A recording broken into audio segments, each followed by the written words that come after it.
నమస్తే, నేను మీ Gopi. Welcome back to our channel. Praja Bhavan దగ్గర ఒక పెద్ద ఎత్తున నిరసన అయితే తెలియజేస్తున్నారు చాలామంది తెలంగాణ ప్రజలైతే. సో వాళ్ళకి రైతు బంధు పడలేదు, మమ్మల్ని ఇక్కడున్న సీఎం మోసం చేశారని చెప్తున్నారు. సో వాళ్ళ మాటలు విందాం. సో అమ్మ నమస్తే. అమ్మ నమస్కారం అన్న. ఎందుకు వచ్చారు ప్రజాభవన్ దగ్గరికి? మీరు ఏ సమస్యతో వచ్చారు? మాకు గత ప్రభుత్వం బీఆర్ఎస్ ప్రభుత్వంలో మాకు 2వ విడత దళిత బంధు శాంక్షన్ అయింది. చాలా పేదోళ్ళమండి, ఇల్లు లేవు, భూములు లేవు, పట్టా భూములు లేవు. అన్ని ఎస్టీ వాళ్ళకు బీసీ వాళ్ళకే ఉన్నాయి, మా ఎస్సీ వాళ్ళకి ఏం లేవు. దళితులకు ఏదో మాకు దళితులకు 10 లక్షలు అని పెడితే మేమందరం ఆశతోటి ఉంటే మాకు ఎండిఓ గారు, కలెక్టర్ గారు, మా ఊళ్ళో గ్రామ పెద్దలందరూ మమ్మల్ని నిరుపేదలుగా సెలక్షన్ చేసి గుర్తించి మాకు 2వ విడతల దళిత బంధు పేర్లు వచ్చినాయండి. మీకు రేపే పడతాయి, పోండి, మీరు వ్యాపారం చేసుకుంటారా, మీరు పిల్లలకు షాప్ పెట్టుకుంటారా, పాల వ్యాపారమా లేకపోతే ఏదైనా దుకాణం ఏదో పెట్టుకుంటారా అని మాకు అంత సెలక్షన్ అయ్యి మేము కాగితాలన్నీ ఇచ్చిన తర్వాత ఎలక్షన్ కోడ్ పడ్డది. ఎలక్షన్ కోడ్ పడ్డాక సరేగా 3 నెలలు 6 నెలలు తర్వాత అయినా మాకు వస్తాయి కదా, మాకు ఏ ప్రభుత్వం అని కాదు, మా పేదలకు సాయం చేస్తారు, మేము అదే నమ్మకంతో 6 నెలల దాకా ఎదురు చూసుకుంటా ఇప్పుడు 9 నెలలు వచ్చిందయ్యా. ఈ 9 నెలల తర్వాత కూడా మాకు దళిత బంధు ఊసే లేదు, ఏం లేదు. మేము అందుకోసమే ఈ ప్రజాభవన్ కాడికి ఎక్కడెక్కడో మారుమూల గ్రామాల నుంచి వెళ్ళి పరిగెత్తుకుంటూ వచ్చినాం. మాకు ఇక్కడ బట్టి గారు ఏమైనా మాకు సహాయం చేస్తాడేమో, మా దళితులను ఏమైనా గుర్తిస్తాడేమోనని అంత ఆశతో వచ్చినాం సార్. ఇప్పుడు మీరు బీఆర్ఎస్ పార్టీ మీద నిరసన తెలుపుతున్నారా, లేకపోతే కాంగ్రెస్ పార్టీ మీద నిరసన తెలుపుతున్నారా? మా కాంగ్రెస్ పార్టీ మీదే నిరసన తెలుపుతున్నాం. ఎందుకంటే ఇప్పుడు 9 నెలలు అయింది కదయ్యా, 9 నెలల నుంచి వెళ్ళి ఇంతవరకు మా ఊసే లేదు. అందుకోసమే మేము వచ్చి అడుగుతాను. అదే మరి ఏమైంది, మాకేమైనా ఇవ్వగలుగుతారా, ఇవ్వరా, మాకు న్యాయం చేస్తారా, అంతా మీకేనా, మాకేం లేదా? మరి అప్పుడు వచ్చినాయి కదా, దాన్ని ఏమైనా విడుదల చేస్తారేమోనని వచ్చినాం సార్. మీరందరూ ఒక ఊరునా? లేదండి, మాది భద్రాచలం, అక్కడి నుంచి వెళ్ళి గ్రామం రఘునాథపాలెం పినపాక నియోజకవర్గం నుంచి వెళ్ళి వచ్చినాం. మీరు చెప్పండి, ఎందుకు ఏ సమస్యతో వచ్చారు మీరు? మాకు దళిత బంధు 2వ విడత డబ్బుల కోసం మేము గత 6 నెలల కానుంచి ఈ ప్రభుత్వం మాకు ఇస్తానన్న హామీలు ఇచ్చిన తర్వాత ఆ అకౌంట్లో మాకు 3 లక్షలు ఆల్రెడీ బీఆర్ఎస్ ప్రభుత్వం ద్వారా మాకు అకౌంట్లో పడడం జరిగింది. అది కలెక్టర్ ఆధ్వర్యంలో జరిగినాయి. అది అంతా అమౌంట్ కూడా కలెక్టర్ దగ్గర ఉన్నాయి వాళ్ళ అకౌంట్లో. అవి మాకు విడుదల చేయాలి. మళ్ళీ తక్షణమే అవి కాకుండా 7 లక్షలు కూడా మాకు అకౌంట్లో వేయాలని, మా దళిత బిడ్డలందరినీ మోసం చేయకుండా వాళ్ళ మాట మేనిఫెస్టోలో ఇచ్చిన ప్రకారం మాకు ఇవ్వాలని కోరుచు ఇక్కడ నుంచి నిరసన. మేనిఫెస్టోలో ఎవరిచ్చారు? అంబేద్కర్ అభయాస్తామని దళిత బంధులాగా 12 లక్షలు ఇస్తామని దళితులకు ఆల్రెడీ మేనిఫెస్టోలో ఇచ్చారు. ఏది కాంగ్రెస్ ప్రభుత్వం.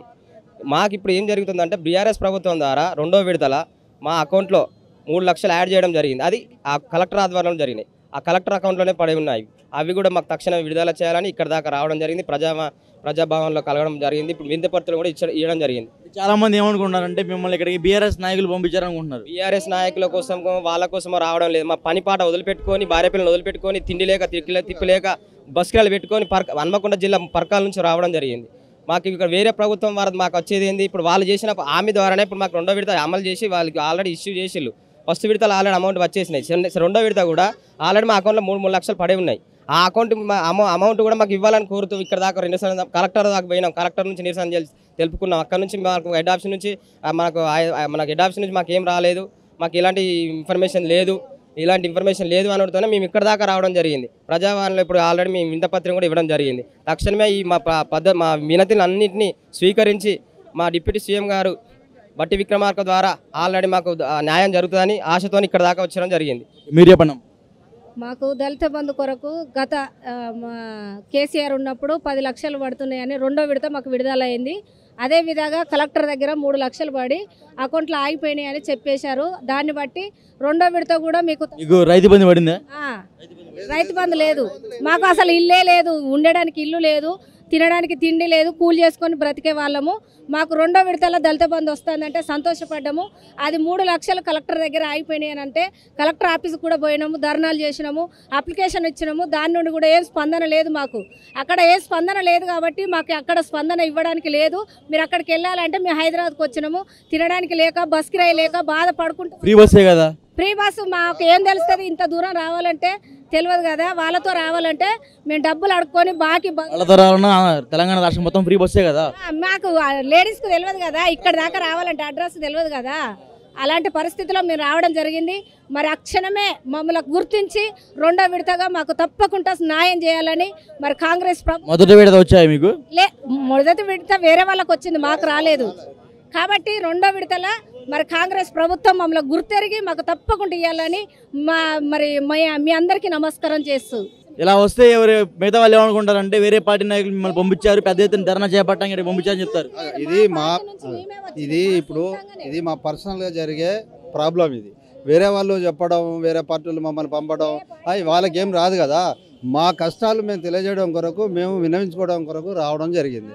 గ్రౌండ్ సెకండ్ విడత వచ్చిన తర్వాత గ్రౌండ్ వర్క్ అంతా అయిపోయిన తర్వాత ప్రతి ఒక్కరికి 3 లక్షలు మన కలెక్టర్ అకౌంట్లో ఉన్నాయి అని ఆల్రెడీ చెప్పడం జరిగింది 2019 అంతే కదా, 23లో చెప్పిన తర్వాత అప్పుడు ఎలక్షన్స్ వచ్చినాయి. ఎలక్షన్ రావడంతో కోడ్ పడ్డాక బ్యాన్ అయిపోయిన తర్వాత మళ్ళీ మేము దీన్ని రెవల్యూషన్ లేపినాం. మన ఇక్కడ ఖమ్మంలో కూడా మన బట్టి విక్రమార్క కూడా సారు ఏమన్నాడంటే ఒక వారం లోపల మీకు దళిత బంధువు శాంక్షన్ అయిన వాళ్ళకు మేము నిధులు విడుదల చేస్తామని చెప్పడం జరిగింది.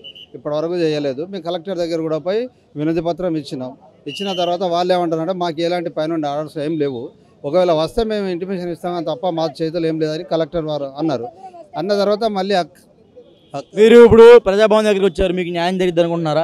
100% మాకు న్యాయం జరుగుతుంది అనే నమ్మకంతోనే ఉన్నాం. మాకు న్యాయం జరగాలనే వచ్చినాం. ఏ వినతి పత్రం లోపల తీసుకున్నారు, లోపల తీసుకొని ఏమన్నారు? మెసేజ్ వస్తుంది అన్నారు. రాలేదు. ఒకవేళ రాలేదు కదా, మెసేజ్ రాకపోయినా కూడా మేము విడిచిపెట్టేది లేదు, మళ్ళీ వస్తాం, ధర్నా చేస్తాం. ఖచ్చితంగా ధర్నా చేయడానికి మళ్ళీ రేపు రాపో అంటాను, మళ్ళీ రేపు వస్తాం అన్న. 200 అధికారం అన్నాడు మిమ్మల్ని. ఆ అధికారం ఎవరో మనకేమెరుక, ఆయన అధికార ఏంటిది అనేది ఆయన మనకేమెరుక. వాళ్ళు ఆడ కూర్చున్నారు, తీసుకున్నారు, నెట్టెత్తాను వాళ్ళు ఆడ. అన్న మీరు పెద్ద ఎత్తున ఒకే గ్రామం నుంచి అందరూ వచ్చారు కదా ఒకే సమస్య మీద, ఆయన నెట్టేస్తున్నారు. ఏ సమస్య మీద తెలంగాణ రాష్ట్ర నలుమూలల నుండి ఇంతమంది జనం ఈ రోజే రావడానికి కారణం ఏంటి? ఈ రోజే ప్రజావాణి ఉన్నది, మా గోడు కాదనట్లేదు, డెఫినెట్ కాదనట్లేదు. అందరూ కలిసి ఈ రోజు రావడానికి కారణం ఏంటి? అన్ని తెలంగాణ నలుమూల నుంచి ఒక రైతు బంధు దళిత బంధు సమస్య మీద ఈ రోజే రావడానికి కారణం ఏంటి? దళిత బంధు సమస్య మీద మేము దళితులం అందరం ఒకటే మాటగా మాట్లాడుకొని మన బాధ తీర్చుకోవాలనంటే కలెక్టర్ ఆఫీసులలో మెమరాండం ఇచ్చినాం, అర్జీలు పెట్టినాం, ప్రజావానికి అక్కడికి పోయినాం, ఎస్సీ కార్పొరేషన్లు ఇచ్చినాం, ఎంపీడీఓలకు ఇచ్చినాం. అయినా కానీ ఎక్కడ ఏం లాభం లేదు.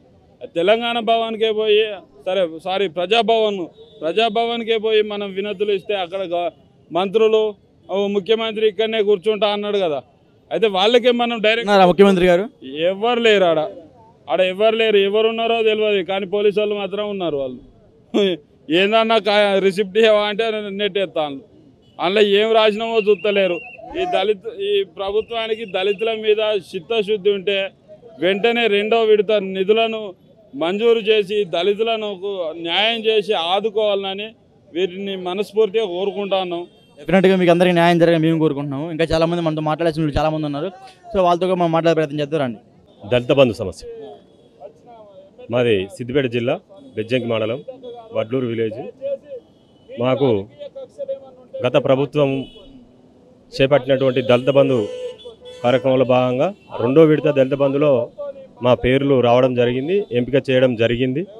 మరియు దళిత బంధు ఎలక్షన్ కోడ్ వల్ల విడుదల చేయలేక కొంత అమౌంట్ వచ్చి మా అకౌంట్లలో జమ చేయడం జరిగింది, అంటే 0 అకౌంట్ తీసి. మరి అవి పెద్ద ఎత్తున మీరందరూ ఒకేసారి వచ్చి ఇక్కడ ధర్నా చేయడానికి కారణం ఏంటి? ఇక మేము అనుకోవడం అని అంటే దళిత బంధు డిప్యూటీ సీఎం గారు బట్టి విక్రమార్క గారు గత 15 రోజుల క్రితం వారం రోజులుగా 2వ విడత దళిత బంధు వెంటనే నిధులు వారి అకౌంట్లలోకి వేయాలని చెప్పేసి వారు ఒక సూచన చేసిన మేరకు మేమందరం కూడా వచ్చి ప్రజాభవన్లో దరఖాస్తులు ఇవ్వాలని నిర్ణయించుకొని ఇక్కడికి రావడం జరిగింది. ప్రజాభవన్లో ఇస్తే మా సమస్య పరిష్కారం అవుతుంది. మరి ప్రజా పరిపాలన అని చెప్తున్నటువంటి ప్రజావాణిని ప్రజలు నమ్ముతున్నారా? నమ్మే దిశగా మరి ఈసారి మేము చూడడం ఇది నిజమైతే నమ్మడం అనేది ప్రజల్లో ఒక నమ్మకం కలిగించిన వారు అవుతారు. ఎందుకంటే దళిత బంధు అనేది ఆల్రెడీ రిలీజ్ అయిన డబ్బే.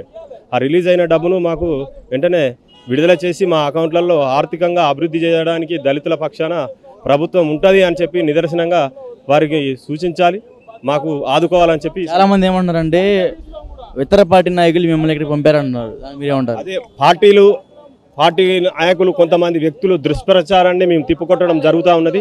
ఇట్లాంటి కార్యక్రమాన్ని ఎవరైతే దుష్ప్రచారం చేస్తున్నారో ఇప్పుడు ఆ పార్టీలో ఉన్న వ్యక్తులు కూడా దళితులే, ఈ పార్టీలో ఉన్న వాళ్ళు దళితులే. మమ్మల్ని దళితులు అని చెప్పి ఈ పార్టీ వాళ్ళని ఆ పార్టీ వాళ్ళని పార్టీలకు అతీతంగా దళితులు ఆర్థికంగా అభివృద్ధి చెందాలని మీరు తీసుకోవాలి, కానీ ఈ పార్టీ వాళ్ళు ఆ పార్టీ వాళ్ళని కాదని చెప్పి ఈ సందర్భంగా నేను ప్రభుత్వానికి విన్నవించుకుంటున్నా.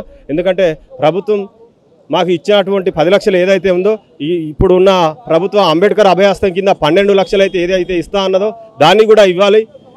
దళితుల పక్షాన పార్టీలు ఇవ్వైనా కానీ పార్టీలకు అతీతంగా దళితుల అభివృద్ధి, వాళ్ళ ఆర్థికంగా ఎదుగుదలను చాలా మంది ఏమన్నారంటే పేరుకే దళితులు వాళ్ళకి చాలా ఆస్తులు ఉన్నాయి అంటున్నారు. నిజమే అబద్ధం? దళితులు ఆర్థికంగా ఉన్నవారికి దళిత బంధు అవసరం లేదండి సార్. వారిని సెలెక్ట్ చేయలేదు. ఆర్థికంగా ఉన్నవారు వాళ్ళు ఆల్రెడీ పెద్ద పెద్ద పొజిషన్లో ఉన్న వాళ్ళకి 10 లక్షలకు ఎవరు రాలేదు. వెనుకబడి ఏది రైతు కూలీలుగా రైతు ఈ గ్రామాల్లో వ్యవసాయం చేసుకుంటున్నటువంటి వారిని మాత్రమే గుర్తించడం జరిగింది. ఎవరో ఒకరో ఇద్దరో కానిపోని లేనిపోని అపోహలు సృష్టించి వీళ్ళు ఈ కార్యకర్తలు వాళ్ళు ఆ కార్యకర్తలు అట్లాంటిది కాదండి. దళితులు అభివృద్ధి చెందాలి. ఫస్ట్ ఏ పార్టీ అన్నా కానీ ఏ పార్టీ ప్రభుత్వం ఉన్నా మాకు అభ్యంతరం లేదు. మేము దళితుల పక్షాన మాకు వచ్చే అటువంటి దళిత బంధు అయితేంది, అంబేద్కర్ అభయాస్తం అయితేంది, ప్రభుత్వాలు ఎవి పెట్టినా పేరు మార్చితే కావచ్చు కానీ దళితుల అభివృద్ధి ఆర్థికంగా ఎదగాలని చెప్పి ఏదైతే ప్రభుత్వాలు తీసుకున్న నిర్ణయాన్ని స్వాగతిస్తూ మాకు వచ్చే అటువంటి డబ్బును దళిత బంధు 2వ విడత లబ్ధిదారులమైనటువంటి మాకు న్యాయం చేయాలని ప్రభుత్వాన్ని మరియు మా డిప్యూటీ సీఎం దళిత ఉప ముఖ్యమంత్రి రేవంత్ రెడ్డి గారు, సీతక్క గారు వీళ్ళ అందరూ తదితరులు అందరూ కూర్చొని మాకు న్యాయం చేయగలరని ఈ సందర్భం కోరుతున్నాం. మిత్రులు